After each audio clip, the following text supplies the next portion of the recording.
জ্ঞাপন কৰিছোঁ। আমি আগবাঢ়িছোঁ আজিৰ এটি অনন্য অনুষ্ঠানলৈ। অজিত বৰুৱাদেৱৰ এমুঠি কবিতা আবৃত্তি।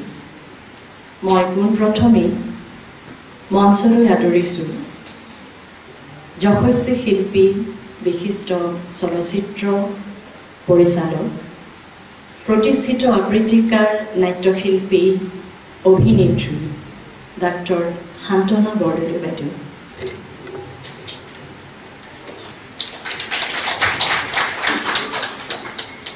বাইদেউক সম্বৰ্ধনা জনাব অনুৰাগী সমাজৰ সদস্যা, লেখিকা, অনুবাদক, ৰয়েল গ্লোবেল বিশ্ববিদ্যালয়ৰ ইংৰাজী বিভাগৰ সহকাৰী অধ্যাপিকা ডক্টৰ শ্ৰুতি গোস্বামী। ধন্যবাদ।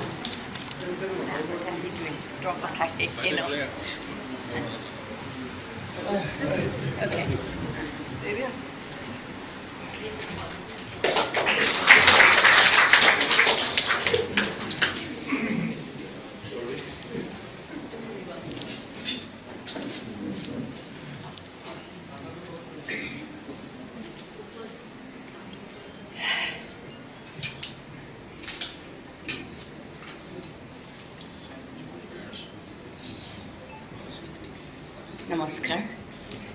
মঞ্চ আৰু প্ৰেক্ষাগৃহৰ সকলোকে, সৰু ডাঙৰ আটাইকে মোৰ নমস্কাৰ জনালোঁ।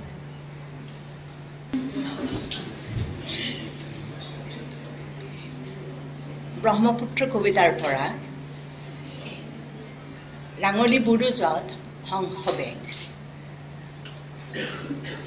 কল্যাণমস্তু হংসবেগ, শৰতৰ জোনাকতকৈও বিমল পাতৰ টঙালি, বহু বৰ্ণী পেটে সজা জপাত ভৰোৱা, সোণ পানী ছটিওৱা নলীয়া সজাত, পোৱালি হাইঠাৰ ৰং যেনে তেনেহেন সেউজীয়া তামোলৰ থোক কঢ়িয়াই নিয়া, শুভযাত্ৰা,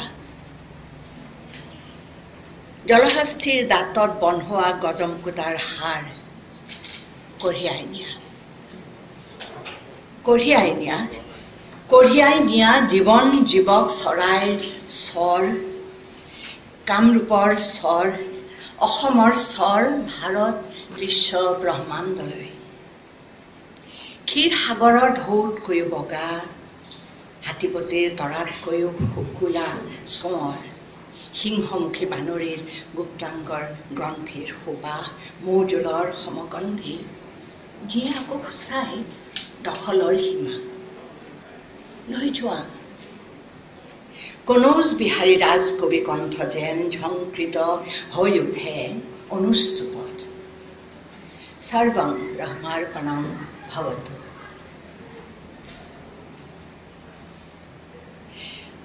নিঃসংগতা, সাগৰতলীৰ এযোৰ সাঁতোৰা আৰু পূৰ্ণিমাৰ জোনটো অকলশৰীয়া, সাঁতোৰালে সাগৰতলীত কি নিষ্ফল ৰোকনি, নহ'লে পুখুৰীৰ পুনিৰ তলত জয়াল দুপৰীয়া, এটা মাগুৰ মাছৰ চকুৰ পানী পানীত মিহলি হয়।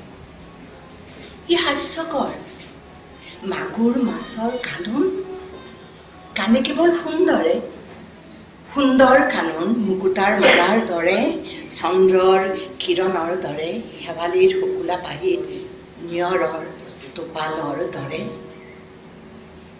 কবি, আপুনি শুকান পাতৰ কেৰকেৰীয়া কান্দোন শুনিছেনে? শুনকচোন, শুনাওক। আৰু অসুন্দৰৰ কান্দোনো বন্দনাৰে বস্তু।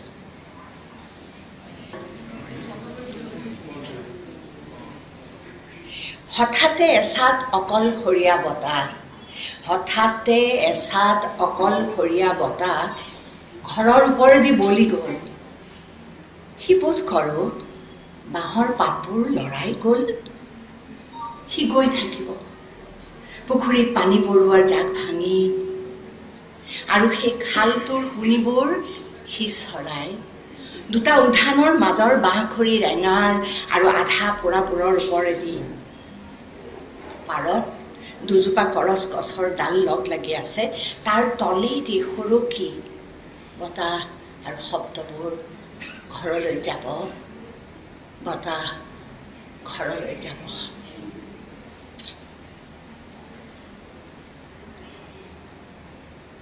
মেজাংকৰি ৰঙা ৰঙা আৰু সোণালী, সোণালী আৰু ৰঙা, মেজাংকৰি আৰু লা, তাৰে এটা চোলা। আদা কৰিৰ ছালেৰে মোৰ চুৰিয়া খন্দোৱা, চাই থাকো একেধৰে দৈয়াঙত বেলি লহিওৱা। বহুদিন হ'ল সেই নামবৰ বননিত বাঁহৰ বাঁহীটি বোৱা। জনাটো নাছিলো সেইদিনা মেজাংকৰিৰ শেষ পলুবোৰ ডাইনচৰৰ লগতে বিকল্প বিশ্বত লগ হোৱা।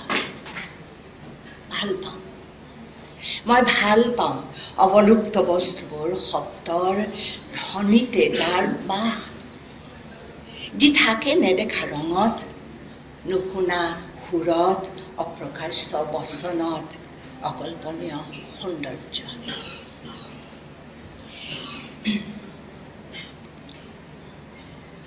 এতিয়া মই তেখেতৰ এটা কবিতা গাব খুজিছোঁ, পাঠ কৰিব খুজিছোঁ, যিটো কবিতা আবৃত্তিকাৰকসকলৰ খুবেই প্ৰিয়।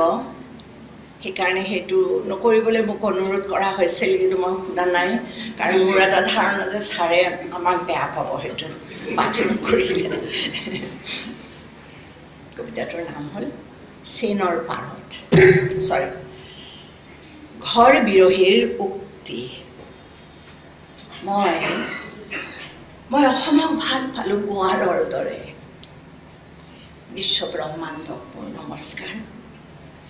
সেয়ে চেনৰ পাৰত মনোৰম বসন্তত মই বহি আছোঁ বহাগৰ ভৰ দুপৰীয়া মাজ পথাৰৰ নিথৰুৱা এক হাওৰা গছৰ তলত হাজাৰা গাঁৱত। ৰ'দ য'ত বৰষুণ অনুমান হয়, সেই ইমান দূৰলৈ চাইছেনে কেতিয়াবা অপাৰ পথাৰত?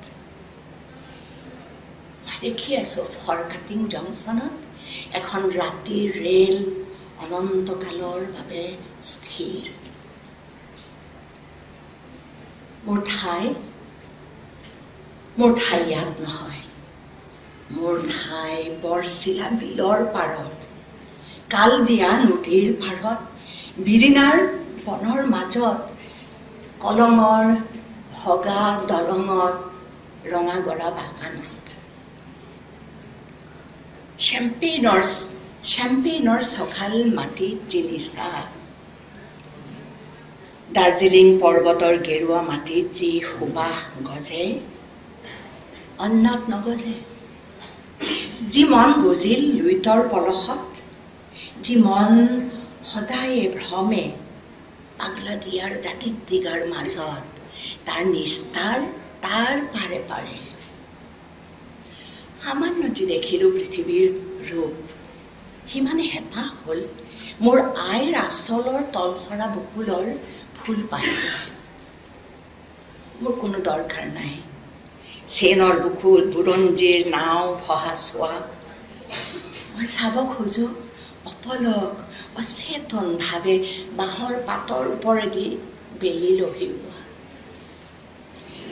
মোৰ কোনো দৰকাৰ নাই আধুনিক চিত্ৰকলা সংগ্ৰহশালাত ঘোঁৰাৰ চেকুৰ চোৱা। মই চাব খোজোঁ হগা লহুৰাত কাজলিৰ দানা উতলোৱা। মোৰ কোনো আৱশ্যক নাই চেন লোৱাৰ ইজেয়াৰ শৃংখলিত নদী। মই দেখোঁ দিচাঙত আহাৰৰ বান, মাৰ নাও পাক খোৱা পাৰ ভঙা ধাৰ। ৰেইনে দে গাৰ্ড কোট চাট। তোমালোকে ভাবা সেয়ে আছা, মই দেখোঁ সেয়ে আছোঁ, মই শুনো সেয়ে আছোঁ, মই গোন্ধ পাওঁ, স্বাদ পাওঁ, পাওঁ, সেয়ে আছোঁ।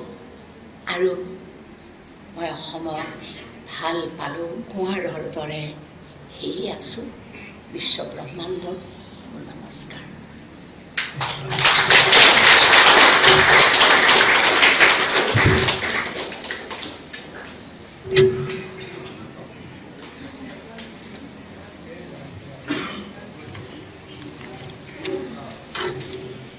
খন্তেক সময়ৰ বাবে মোৰ সৈতে হয়তো আপোনালোক সকলোৱে নিশ্চয়কৈ অনন্য পৃথিৱী এখনত বিচৰণ কৰিলে।